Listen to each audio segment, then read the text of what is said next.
So the W-2s have been out now for about a month, and many of us, including me, still haven't given much thought to filing our 2010 income taxes. So we called an expert for the stragglers. Bill Brunson is with the IRS, and we're so glad you're with us. Thank you for joining me today. Thank you for asking. Well, it's an important thing. I mean, it's something that we can't avoid. Some of us wish we could, but we have to take care of our taxes, and we want to make sure we do it right. So let's start a little bit with a conversation on what's changed from last year to this year.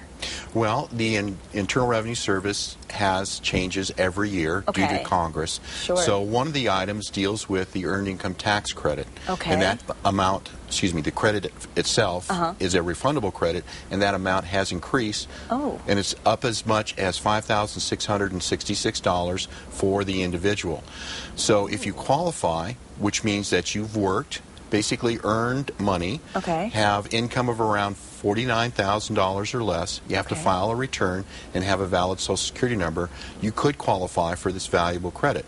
The key is filing the return, and you don't want to guess to see if you qualify. You want to ask to make sure, and you can do that either by going online at irs.gov, calling us, or stopping by our office, and we'll help you to determine whether you qualify for this particular credit. But it fabulous. Can cause a refund. It can increase a refund, or it can reduce a tax bill that you owe because it's a refundable credit. So it's a very valuable item if you do qualify for it. So that has increased. Another item that has stayed along with other tax law changes deals with individuals who are teachers. Really? Okay. There's a teacher credit of $250 per. That's right. I heard about that. Per teacher. So that if you do qualify, if you take money out of your pocket and purchase school supplies and the administration doesn't reimburse you, then you would be able to qualify for a $250 credit. Let's stress that, because there are a lot of teachers out there that might not be aware of this, and it's absolutely worth your while to make sure that you do try to get this credit, because anything we can get, as you know, anything we can get back, we want. So much is coming out of our paychecks, and anything that we can get refunded is obviously very important to us. I bet a lot of people don't even realize it, huh? I don't think so. And Nikki, we were talking earlier before, and you were mentioning about recordation. Yes. And that's a very important item. Yes. Because the more better you keep records, then the less chance you're going to have of forgetting or omitting an item. And you want to make sure that you do have the right numbers and see if you do qualify for all those important credits, deductions, or allowable expenses. So good record keeping will help you, or help if you go to a paid preparer. And good to start your year that way. It's an excellent way to start, and to continue doing it. And even if you just put them in an envelope, that's a start. Sure, anything is a start, and just to keep track. Now, speaking of keeping track, a lot of people are doing a lot of their work online, and one of those things they can do online is file electronically, correct? Yes. Electronic filing's been around since 1985, and the Internal Revenue Service offers free electronic filing for all New Mexicans. And it's free? It's free. Okay, You go to irs.gov and you click on a free file icon, and then it allows you to submit your return electronically online for free. Oh, that's now, fabulous. There's two types. There's traditional free file, and it deals with individuals who earn $58,000 or less. Or less, And you can choose from 20 different software providers, and that will basically lead you by the hand. And some of those providers will offer free State of New Mexico and filing too as well. So you might want to shop and choose amongst those.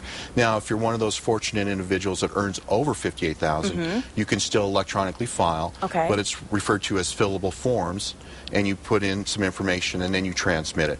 Now, your electronically filed tax return is extremely accurate because the software takes all the math errors away.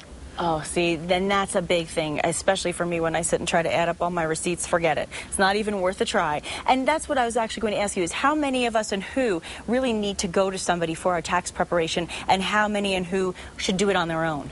Well, that is a personal decision. It's what you feel comfortable with. Now, the tax laws are complicated. So if you don't mind working through those items and refreshing your memory each year due to the tax law changes, great.